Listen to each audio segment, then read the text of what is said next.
Perkenalkan, nama saya Albert Armo Kolaya, mahasiswa Universitas Muhammad di Riau, Fakultas Hukum, Prodi Ilmu Hukum.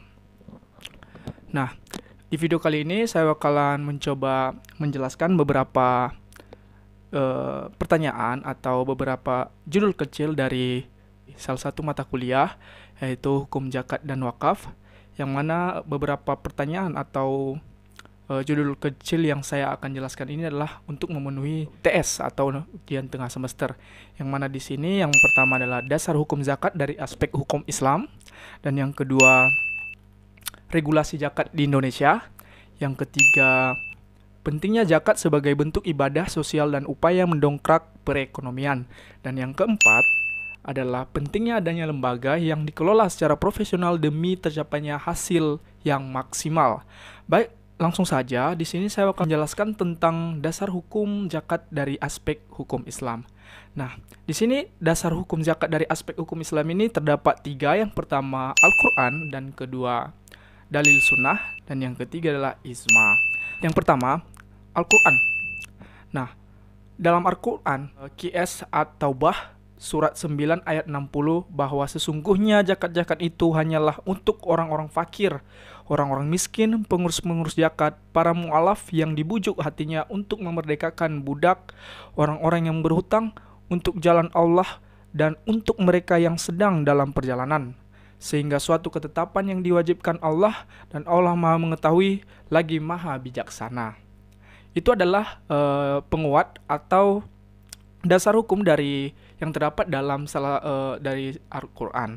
Oke, sekarang yang kedua adalah dalil sunnah, yang mana dari Abdullah bin Musa ia berkata, Khazanlah bin Abi Sofyan menceritakan kepada kami dari Ikramah bin Khalid dari Ibnu Umar RA, ia berkata, Rasulullah SAW bersabda, Islam didirikan atas 5 dasar. Yang pertama, persaksian bahwa tiada Tuhan selain Allah. Kedua, menegakkan sholat. Ketiga, membayar zakat. Keempat, menjalankan puasa Ramadan. Dan yang kelima, melaksanakan ibadah haji bagi yang berkemampuan. Dan dasar hukum yang ketiga adalah isma, yang mana isma di sini sepeninggalan Nabi SAW, sehingga di sini tampuk pemerintahan dipegang Abu Bakar, timbul kemelut seputar keenggangan membayar zakat sehingga terjadinya peristiwa Perang Riddah. Kebulatan tekad Abu Bakar sebagai khalifah terhadap penetapan kewajiban zakat didukung penuh oleh para sahabat yang kemudian menjadi ijma. Nah, yang kedua atau di sini judul kecil yang keduanya adalah regulasi zakat di Indonesia. Nah, sebagaimana kita ketahui bahwa regulasi zakat di Indonesia itu diwarnai dengan pergulutan yang sangat panjang, sehingga tarik ulur antara kepentingan Islamis politis dan kepentingan Islamis kultur, dan bahkan kepentingan kolonial penjajah dalam upaya mengatur undang-undang zakat.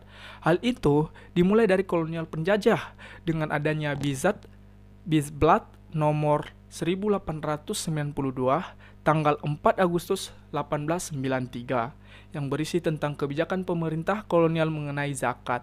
Sebuah aturan yang terkesan berupa mengatur tentang sistem administrasi zakat, akuntabilitas laporannya. Nah, di masa itu regulasi ini pada masa Presiden Soeharto, yang mana pada peringatan Isra Mizar di Istana Negara tanggal 22 Oktober 1968 mengeluarkan anjuran untuk menghimpun zakat secara sistematis dan terorganisasi. Anjuran ini kemudian ditindaklanjuti oleh pemerintah daerah khusus Ibu Kota Jakarta, yang mana pada waktu itu gubernurnya dipimpin oleh Ali Sadikin untuk mengelola zakat secara profesional. Waktu itu berdirilah Badan Amil Infak dan Sedekah atau BASIS. Hal ini diikuti oleh berbagai provinsi Indonesia, itu dengan terbentuknya Badan Amil Zakat yang bersifat semi pemerintahan melalui surat keputusan gubernur.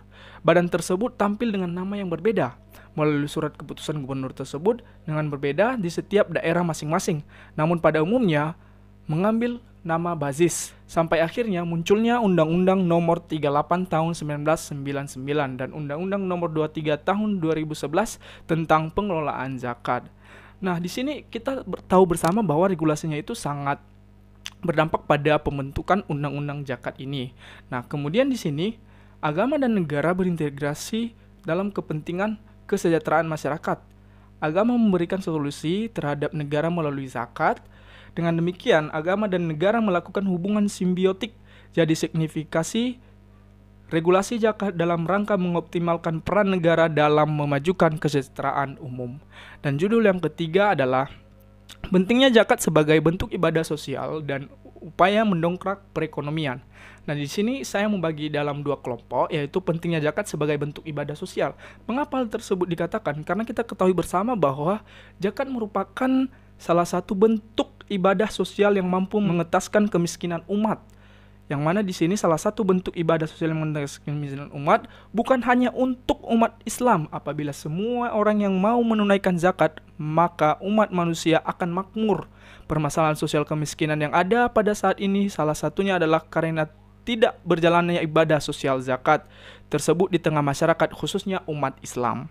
Dalam hierarkinya, dalam rukun Islam, zakat menempati posisi ketiga. Setelah ibadah salat, hal ini menunjukkan bahwa zakat memiliki kedudukan yang amat penting dalam agama Islam.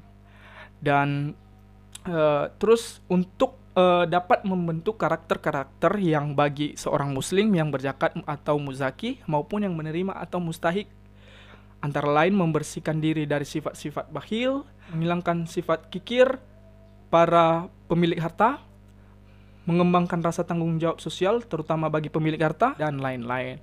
Nah, yang kedua sebagai upaya mendongkrak perekonomian, yang mana kita tahu bahwa zakat ini berarti pertumbuhan, karena dengan memberikan hak fakir miskin dan lain-lain yang terdapat dalam harta benda kita, akan terjadilah suatu siklus uang yang dalam masyarakat yang mengakibatkan berkembangnya fungsi uang itu dalam kehidupan perekonomian di masyarakat.